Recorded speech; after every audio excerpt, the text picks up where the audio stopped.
What is up, guys? Welcome back to another review. This is a review of set 76288 Iron Man and Iron Legion versus Hydra Soldier. This set has 135 pieces and is recommended for ages 6 and up.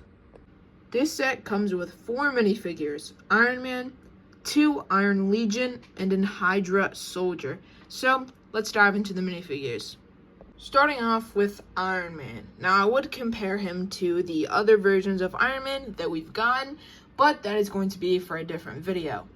This figure is an amazing figure. Even though it doesn't include arm printing, it has amazing leg and torso printing.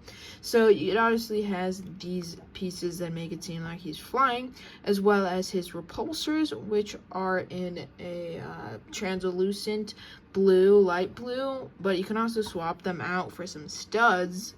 Here's what they look like with the studs, but now onto the actual minifigure. I love the printing all around, and again, I'm not going to compare it to the other figures, specifically the helmet. So it does come with a face print that we've seen before, one side being normal Tony Stark, and the other side being this really cool translucent blue print of what it would look like in the helmet, which I very much like. And as we can see, the helmet, I personally don't like it that much. I think it's a little too bulky, but you can lift up the mask, which is in a completely separate piece that you can actually remove. It'll take a while, but you completely separate it, and it's not like the arms that come together originally in this set. There are actually 2 separate pieces that you do have to connect, but I still think it's worth it. Personally, the helmet design I don't really like, but I like the fact that you can lift up the mask. I think that's very cool. Now on to the rest of the figures. Now this set comes with 2 of these guys, the Iron Legion. So I think the design with the red streaks and the blue really makes this figure pop. And it also has obviously the same repulsors as Iron Man, but it doesn't come with enough of these pieces to include them for the Iron Legion. Obviously they come with 2, but what I thought was kind of cool is that these actually can't lift up. Instead of putting a clear face, they actually put a blue face, which I would probably use for a different mock or a different figure, and swap it out with a random head that you can't really see. So it is kind of cool that they're still incorporating the last version of the helmet with the mask that can't lift. But I really like the leg printing and the torso printing. Next is the Iron Legion, which doesn't come with leg printing or arm printing. And it's kind of weird because it has this helmet piece with no visor on. I'm not quite sure how accurate it is, but it does have some design on the back of the face, even though you can't even see it with the helmet on. I really like this Hydra logo on the back, and the torso printing that we do get is pretty cool, but I wish it would have some arm printing or leg printing.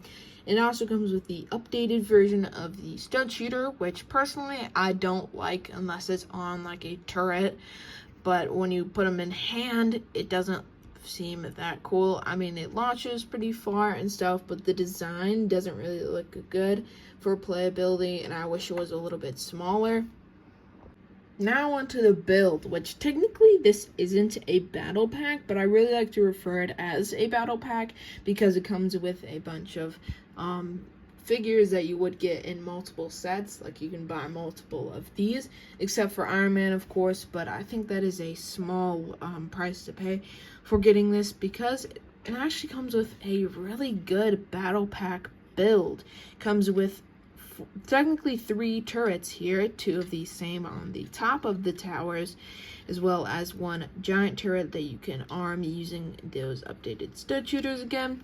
And it's pretty simple. It has some snowy detail, and it was a pretty easy build. It only took me about 10 minutes. And if we flip it around to the back, it is pretty obvious, you know, nothing out of the ordinary, but there is 1 stud with a hole in it, so you can actually take the updated stud shooter and attach it to this snot brick, and you can actually move it around, I guess, if you really wanted to, but it's mainly to hang up there while the Hydra Soldier mans the turret. Pretty simple and easy build, but I would recommend getting more than one because obviously you get a lot of the Hydra Legion and the Iron Legion troopers, so it's very nice to get a lot of those figures. But also you can expand this fortress, which would be very cool, and I might consider even getting more of these. So build is definitely very good, and overall this set should at least be a 4.5 stars. It's not perfect, but for what it has, it is very, very good. The build is amazing, as well as most of the minifigures. I'm very sad that the Hydra Legion Trooper couldn't get a lot of printing, basically only on the torso, but as far as printing it does get is very, very good. And that's why I'm giving it a 4.5. Should at least be a 4.5 stars. It's not perfect, but for what it has, it is very, very good. The build is amazing, as well as most of the minifigures. I'm very sad that the Hydra Legion Trooper couldn't get a lot of printing, basically only on the torso, but as far as printing it does get is very, very good. And that's why I'm giving it a 4.5. And it also gives you a ton of extra pieces here. As you can see, there's a lot of extra ammunition for the stud shooter, as well as different repulsors, and you can actually stack them on top of each other, like these pieces that represent him flying. Like, you can add a bunch more to Iron Man or the Iron Legion, and it can make it seem like he's flying and adds a lot more detail. I get their extra pieces, but it's very, very nice that they include a lot of those. Hope you guys enjoyed, and see you all in the next one.